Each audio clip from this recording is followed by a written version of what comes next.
Hi, today I'm going to show you how to make our perfect pair of bracelets. These bracelets feature two different types of gemstones for a fun stacked look. Let's take a look at the products and tools we'll need to make them.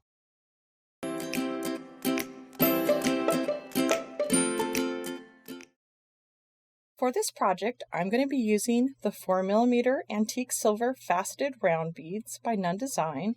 I have some 5 by 8mm antique silver organic small metal beads by Nunn Design. I have 8mm Madagascar black agate round gemstone beads. I have 8mm dyed Terra agate round gemstone beads. And then for my clasp, I'm using a 5.5 by 7mm silver base metal tube slide clasp. And then for my cord, I'm using the 0.8mm black Chinese knotting cord. For my tools today, I'm using wire cutters. I have the medium Griffin soft wire twisted needles. I have some super glue glue, and I have a set of tweezers. You can find links to all these beads and supplies in the description below. So let's get started. Okay, so before we begin, I just kind of want to talk a little bit about how we're going to be building this bracelet. So this bracelet is built with the Chinese knotting cord and a tube clasp. So this has got a little silicone core in there, and so that will make it give just enough friction so that it will stay on your wrist wherever you put it at. So you can just open it up, you slide it on, and then once it's on your wrist, you just pull the sides in, and there you've got this really cute adjustable bracelet. But the cord is a little too big to be able to get 2 pieces of cord to go through the gemstones. So I'm going to show you how to tie that extra piece on there so that you have the 2 little tassels here on the end to do for the adjustable clasp. So to get started, I went ahead and I cut 20 inches of the Chinese knotting cord. And it may seem long, but you need the extra length to tie the knots and so that you have enough slack. Because you need your bracelet to be about 9 inches so that it can get around the widest part of your hand and slip on. And then you can adjust it down so it fits tighter on your wrist. So you start out with 20 inches of the Chinese knotting cord. And then I've cut 2 pieces of lengths of 6 inches of the Chinese knotting cord. So to begin the bracelet, I'm going to first tie the 6-inch piece to the 20-inch piece, and this is what's going to make our little two cords here on the end for the tassel. So I just line them up so they're fairly even, and there will be a little bit left so we can trim ends too if they're getting a little frayed. So you bring it in, and about 4 inches in is where I tie just one overhand knot to bring the 2 cords together. So you just want to leave like about 2 inches just so you have enough to tie the cord. And so I'm just going to wrap it around, just an overhand knot, bring it through, bring both pieces of cord through. So you see you have your 20-incher and then you have the end for your little 6-inch. And then you just pull that down tight. You just want to make sure it's nice and tight there. So this is going to be creating our 2 little tassel parts here on the end. So now we just want to get rid of this. So that's when I take my wire cutters and I'm just going to trim just the little tail. Do not trim the 20-inch piece because you need that to string your beads on here. So you just want to trim it as close to the knot as possible after you've made sure you really cinch that knot down. So you just trim that off and we're going to set that aside. Then I just take just a dab of the super glue. Because whenever I knot on cord, I always like to put just a little bit of glue just to make sure that the knot doesn't come undone. And it just takes a little dab on there.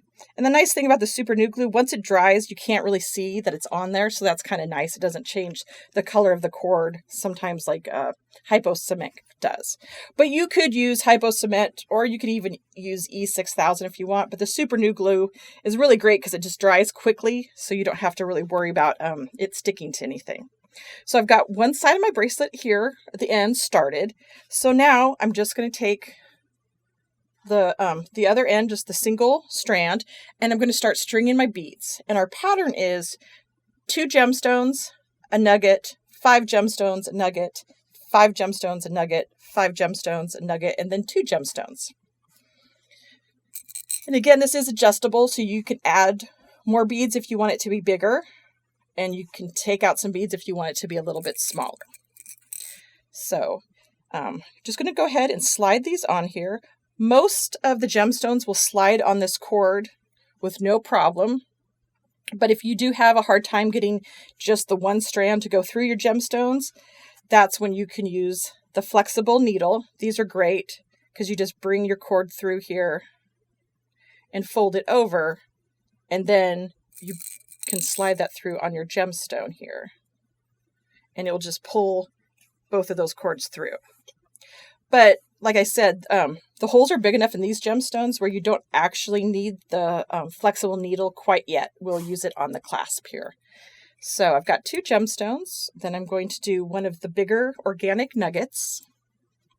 And then I'm going to do 5 gemstones. So I'm just going to grab a bunch out here. And this would be a great bracelet if you made a whole bunch of these and just like stacked them up. It'd be really pretty. And it's so kind of easy and fun. It's a really nice little project. And it doesn't take a lot of tools, which is great. So I'm just stringing them on here. I just need a couple more. And you feel free to vary the pattern. You don't have to go to 5 and 5 like I did. If you want it to be a different pattern, that is fine too. And sometimes the cord, like there, it's just getting a little frayed, so I didn't want to go some of those. I'm just going to trim it a little bit so that it will go through there.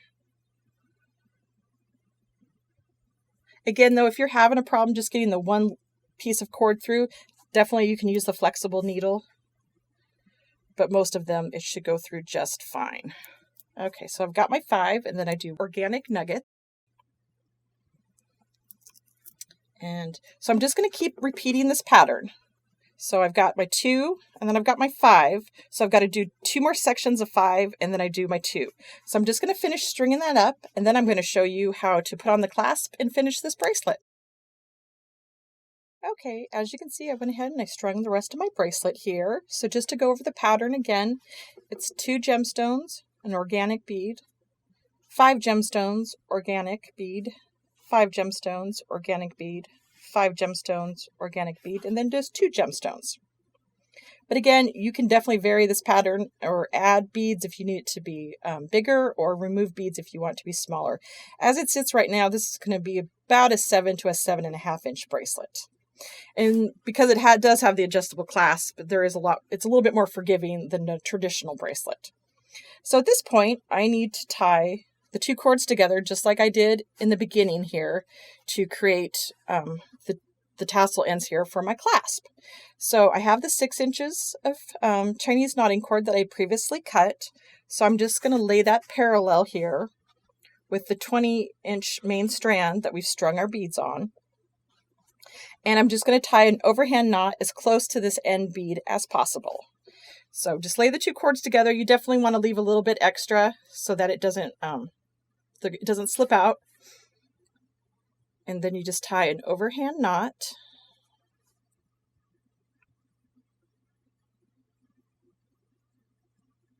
Making sure you get both of those cords to go through there. So there's one cord that came through, and then pull this other one through here. I think I'm just going to grab my tweezers and grab it because it might just be easier to do it that way.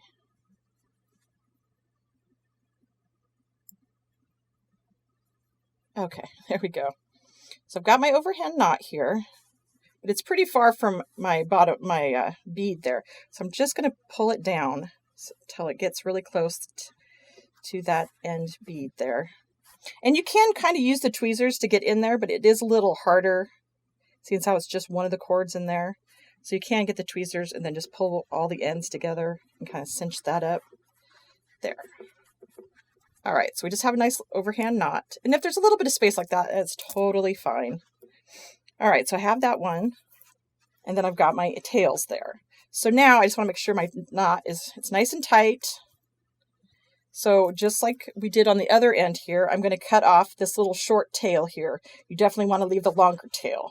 So you normally end up having about a 4-inch tail on there, and then there's the 2 inches here.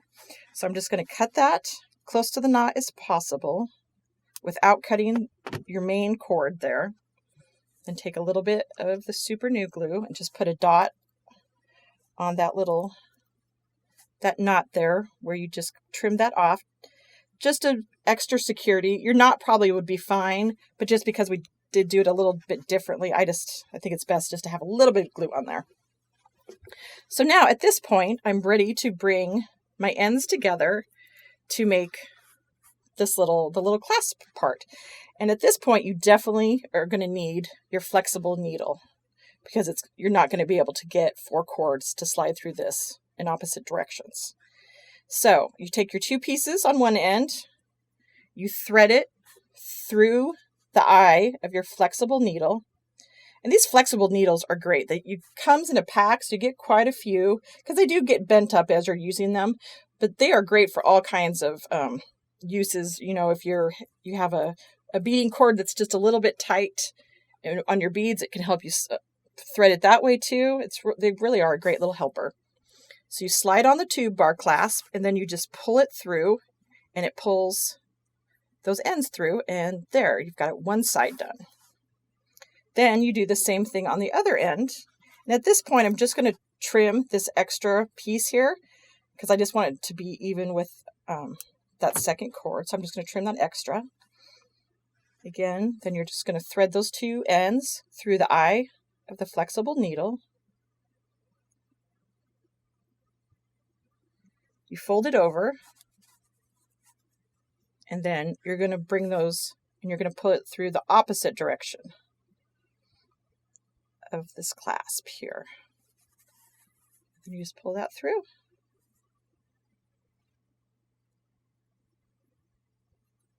There, and then you take off your needle. And so now you've got your clasp there where you have 2 cords on each side. So at this point, now I'm just ready to tie on my little decorative beads, because these will make as a stopper so that you can't just like pull your clasp, off and it just falls off, but then also adds a cute little kind of fringe detail or tassel detail. So I ended up tying an overhand knot fairly close to the edge of your piece of cord here, but not so close that you won't be able to tie a second knot, because you'll tie a knot, you'll string your bead, and then you'll tie another knot. So I normally like to leave, maybe it was about 2 inches there. So you'll tie your knot, you'll string on your little nugget there, and then you will tie another overhand knot. And as you can see, it's getting kind of short here. That's sometimes where the needle or the tweezers can come into play, so you can pull it through there and then get that nice knot that sits right by that bead. So see there, you got your little end, and at this point you can definitely put your little drops of glue just for extra security. Even though we didn't cut anything off, it's just nice to have that little extra bit there, just to make sure that knot doesn't get frayed or anything and start to slide off. So I'm going to do the same thing on the other side. And you really could tie your beads wherever you want. You just need to make sure that you leave enough room so that when you slide the bracelet wide to get it over your hand, that you can, you don't make it so short that you can't get it over your wrist. Over your hand to put it on your wrist. There. So I'm just trying to do an overhand knot, so I'm just going to grab the tweezers there to try to pull that little piece of cord through. And then I just use my other one as kind of my guide, because I like them to obviously be the same. So then I just put that there. All right, and then so you got your one knot, and then you slide your nugget bead on there. And then you're going to tie another overhand knot. And again, it's pretty short. I could have even made my cord a little bit longer, but that's where the tweezers come in handy to help you do a nice little overhand knot when it's kind of tight and it's short pieces there. Oops, something happened here. Pull that out real quick. There we go. It started to turn back on itself. There we go.